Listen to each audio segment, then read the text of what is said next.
Review and follow precautions.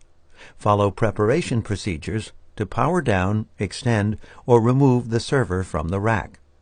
Remove the AC power cord, first from the source and then from the server. Remove the access panel and the primary PCI riser cage.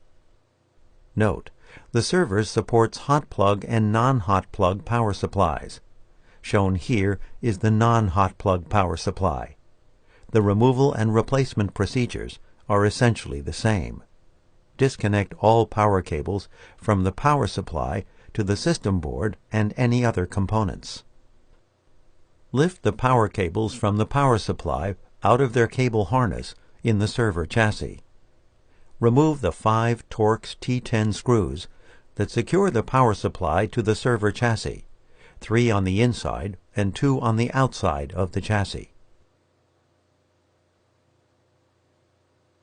Lift the cable end of the power supply up while sliding it out from under its chassis harness to remove.